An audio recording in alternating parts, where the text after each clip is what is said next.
Your neighbor with the brand new SUV is broke. The woman down the street in the dented Honda is a millionaire. Same street, same paycheck, give or take. Let me explain. The neighbor's name is Clay, and every 3 years a new Tahoe shows up in his driveway. Fresh paint, temporary tags, that smug little dealer plate frame. 4 houses down is Hannah, driving a 2013 Honda CR-V with a scuffed bumper and 190,000 miles on it. Clay has $8,000 of negative equity and a payment that'll outlive his patience. Hannah has a 7-figure net worth. So what does driving the same car for 10 years actually say about you? Spoiler, it's not you're cheap. It's something more interesting and a little uncomfortable. But before we get into Clay and Hannah, let me reframe the question because the question itself is kind of a trap. When people ask what driving an old car says about you, they usually mean it as a quiet little insult. Like the car is a confession, like keeping a paid-off CR-V for a decade is the financial equivalent of wearing socks with sandals to a wedding, and I get it. We've been trained to read cars as status updates. New car says, I'm doing great. Old car says, I'm not. But that whole framing confuses two things that are completely different, and honestly, almost everything in your financial life comes down to whether you can tell them apart. Those two things are income and wealth. Income is what shows up, wealth is what stays, and the car in your driveway is the single most visible place on planet Earth where people mix the two up. So today we're going to run the actual numbers on Clay and Hannah, look at what the data says about who keeps their cars the longest, and figure out what that 10-year-old car is really telling the world. And I promise you, by the end, you'll look at your neighbor's driveway very differently. Let's start with the thing nobody wants to think about, because thinking about it ruins the new car smell. Depreciation. Here's the brutal truth. The moment Clay drives that Tahoe off the lot, it quietly sets a chunk of itself on fire. No flames, just gone. Then a new car loses about 20% of its value in the first year and roughly 60% by year 5. So Clay's $70,000 Tahoe is worth about 56 grand by the time he gets it home, and somewhere near 28 by the time he's bored of it. That's $42,000 evaporated for the privilege of being the first guy to spill coffee in the cup holder. But here's the part almost nobody clocks. Depreciation is front-loaded. It's savage early, then it flattens out hard. Which means the most expensive years to own a car are years 1 through 5, and the cheapest years per mile are years 6 through 15. The back half of a car's life is the bargain, so when Clay trades at year 3, he eats the worst of the depreciation, hands the cheap, reliable miles to a stranger, and then climbs right back onto the steep part of the curve. Over and over. I've got a name for this. I call it renting the curve. Clay isn't buying cars, he's renting the single most expensive stretch of the depreciation curve on a loop forever. And Hannah bought the whole curve once in 2013, and she's been living on the cheap end of it ever since. But the depreciation isn't even the part that should scare you. The payment is. So let me show you some math that genuinely changed how I look at a driveway. As of mid-2026, the average new car payment in America hit $800 a month. That's the average, not the fancy tier. More than 1 in 6 new car buyers are now paying over $1,000 a month for a car. And here's what Hannah understands that Clay doesn't. A car payment isn't just an expense, it's an anti-investment. It's the exact opposite of building wealth every single month. So watch what happens when you take that same $800 and instead of handing it to a lender, you invest it. By the time Clay signs for his second Tahoe, Hannah's brokerage account has quietly passed 70 grand. By his fourth, she's north of $250,000. He's got a slightly newer cup holder. She's got the kind of account balance where she can walk into her boss's office and not be afraid of the answer. And that number I promised you at the start, Clay's 3-year habit run across his whole working life from 25 to 65 costs him just over $2 million. And that's the conservative version. Run it at the market's actual historical average, and it's closer to $5 million. So let me be crystal clear about what we just found.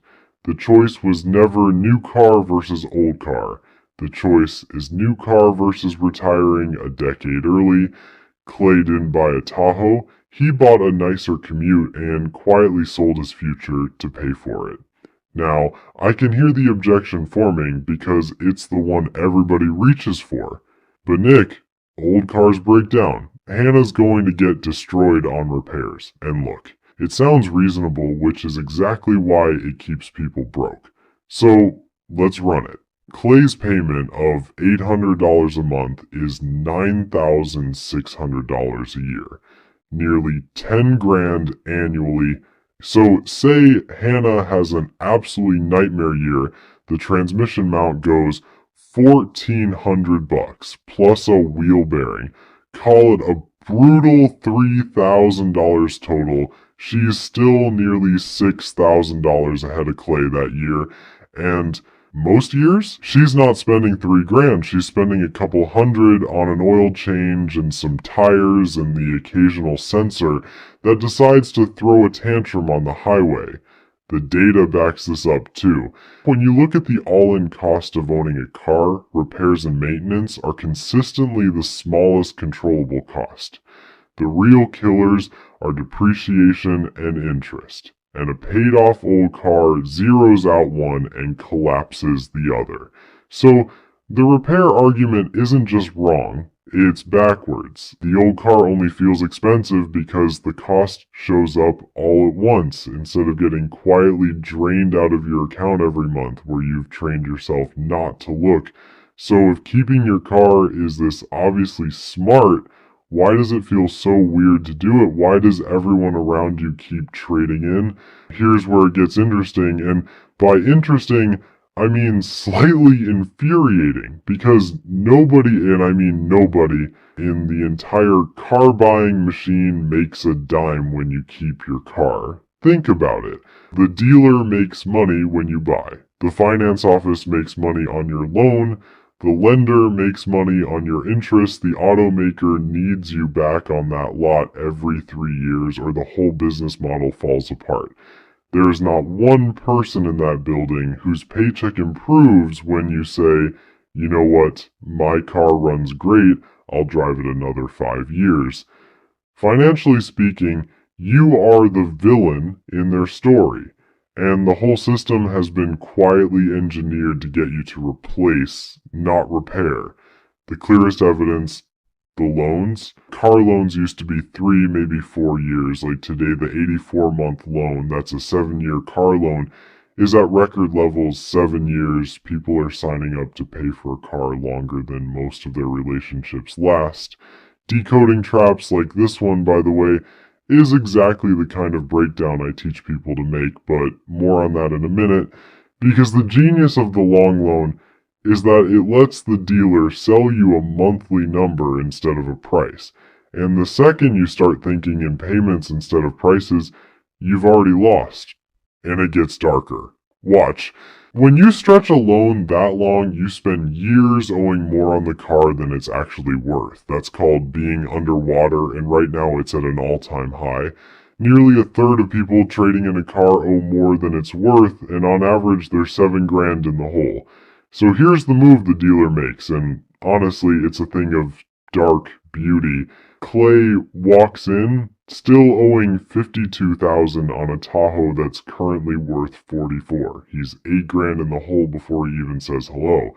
And the salesman, he doesn't flinch. He smiles, slides the paperwork across the desk and says, "We'll just roll that into your new loan." And boom. Just like that, Clay is financing his old mistake on top of his new one.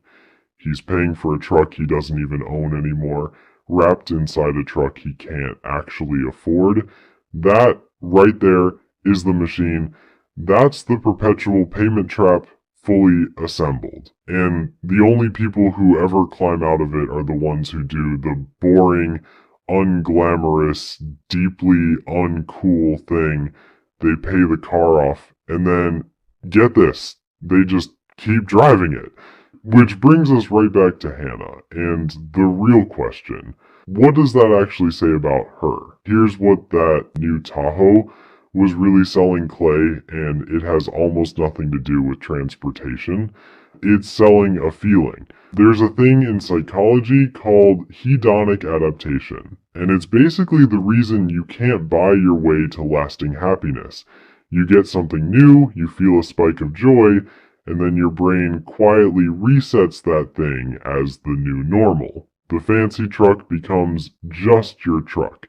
Researchers actually measured this with cars, and the finding is almost poetic. Within about 5 years of buying one, roughly a third of the happiness boost has already evaporated. So Clay chases a bigger hit, a newer truck, a louder badge. But here's the thing the badge is really for. It's not for him, it's to be seen. Economists call this stuff Veblen goods, after a guy who pointed out a century ago that humans use spending the way a peacock uses feathers to signal. And a car is the purest signal we've got because, unlike your salary or your investment account, everybody can see it. So Clay's financed Tahoe is, in a very real sense, a costume. Money he doesn't have, spent to impress people he doesn't know, chasing a feeling that was always going to fade. And Hannah's dented CRV is the exact opposite. It's not a costume, it's a tell. It quietly says, here is a person who can wait, who can sit in mild discomfort at a red light and not care, who values what stays over what shows. Psychologists call that low time preference, which is just a fancy way of saying you'd rather be wealthy later than look wealthy now.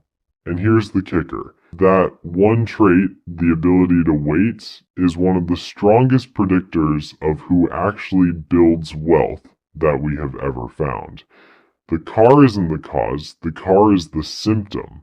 And if you think I'm romanticizing Hannah here, let's look at what wealthy people actually drive, because the data is almost funny.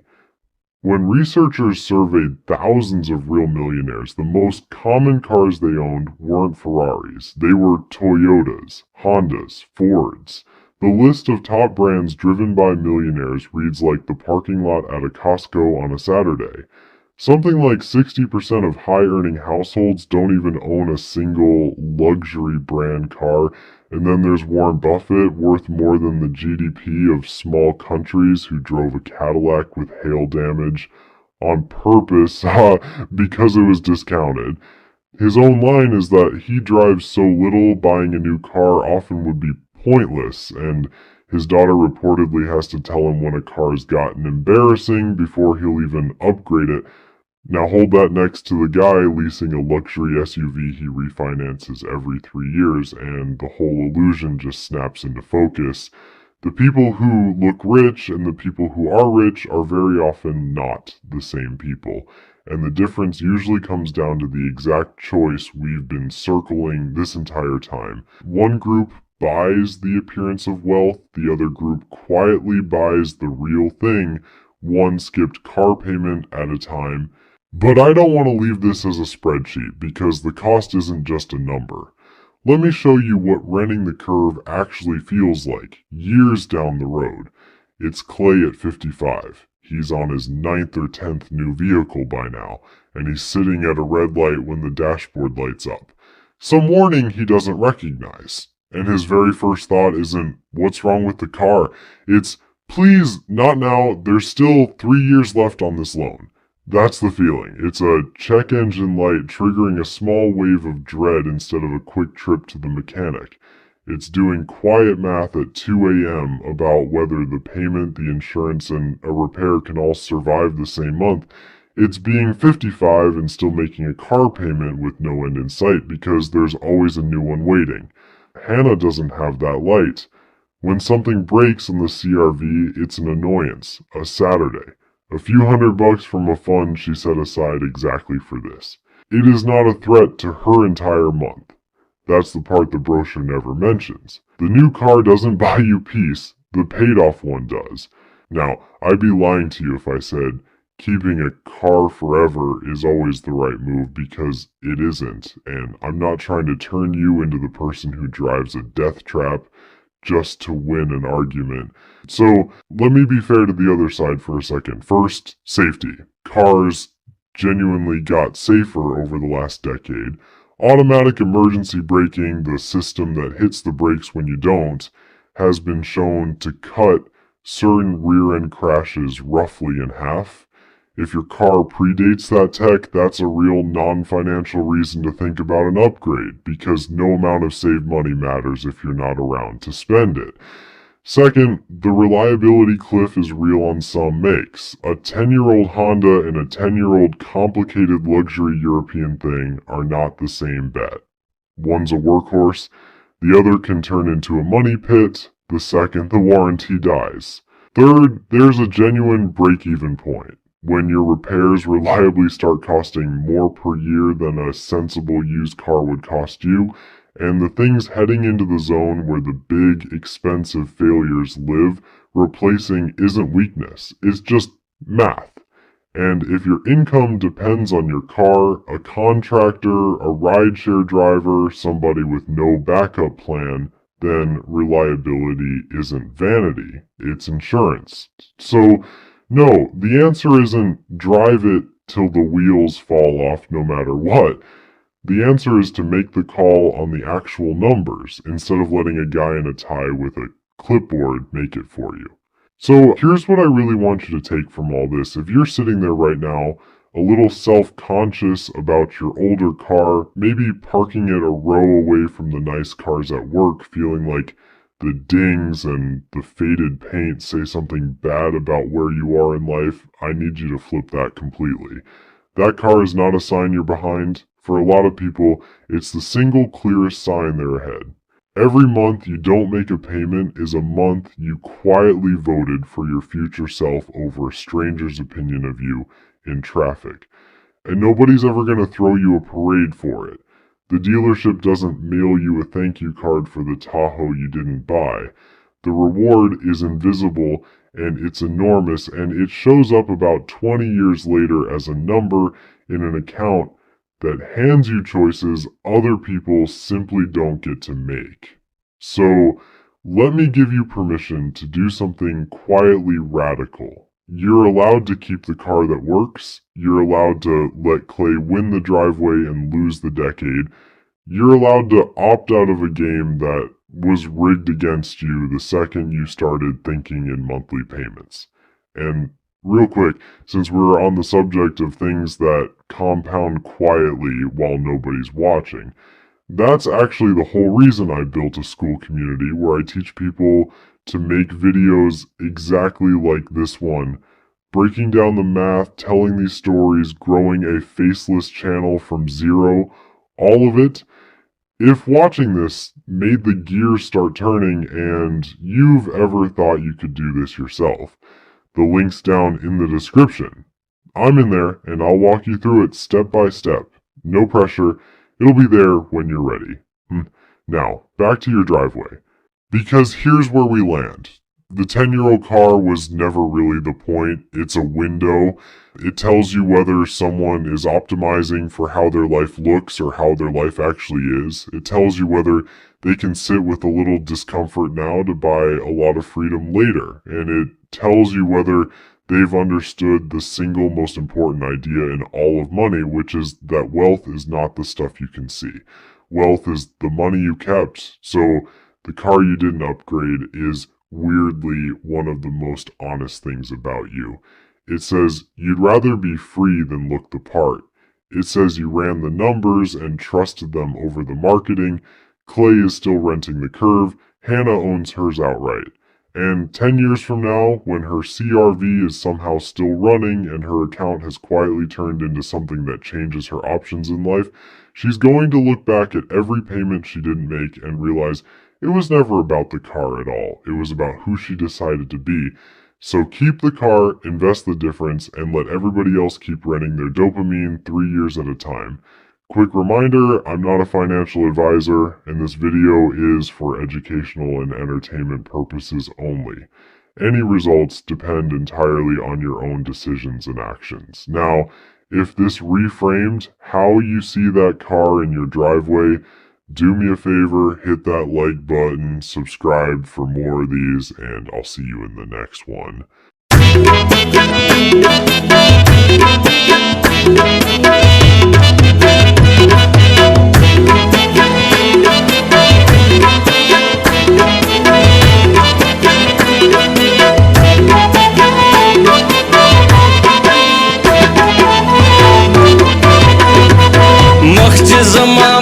Spin ka panashi Makhchi zama pat spin ka panashi Sabar ba mizrasta da didan shi Sabar ba mizrasta da didan shi Makhchi zama pat spin ka panashi Makhchi zama pat spin ka panashi Sabar ba mizrasta da didan shi Sabar ba mizrasta da didan shi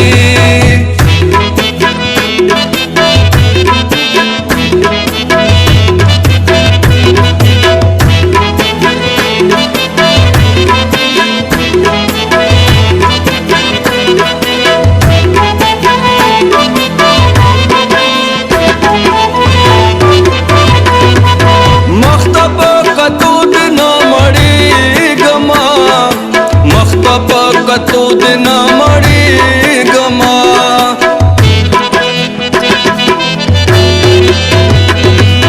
Makhtaba katu dina mari gama Makhtaba katu dina mari gama Stargi tol kame badan shi Sabar ba mizrasta da didan shi Makhchi zama pat spin ka panashi Makhchi zama pat spin ka panashi Sabar ba mizrasta da didan shi Sabar ba mizrasta da didan shi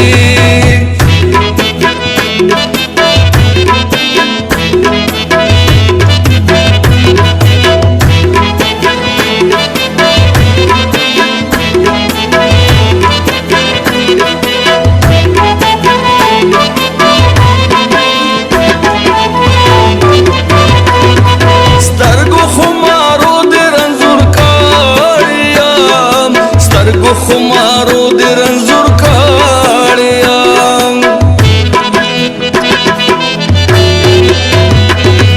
Stargo khumaro de ranzur kaadiya Stargo khumaro de ranzur kaadiya Uska la ilaj mein balandan shi Sabar ba mizrasta da didan shi Makhchi zama pat spin ka panashi Makhchi zama pat spin ka panashi Sabar ba mizrasta da didan shi Sabar ba mizrasta da didan shi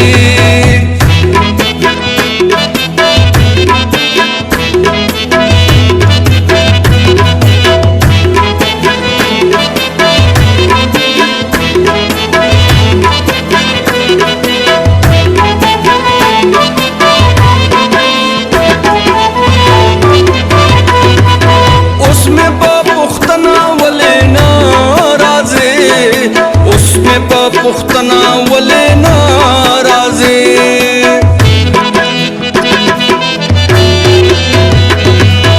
उसमें पुख्तना वले नाराज़े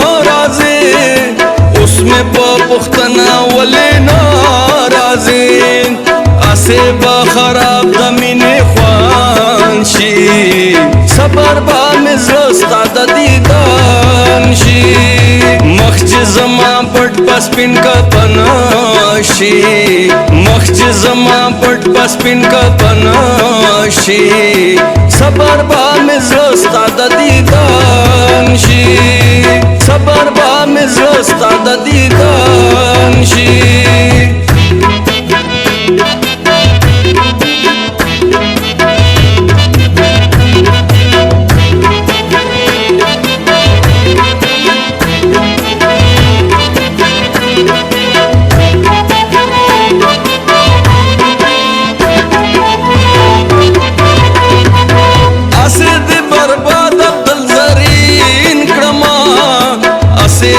برباد عبدالزرین کرما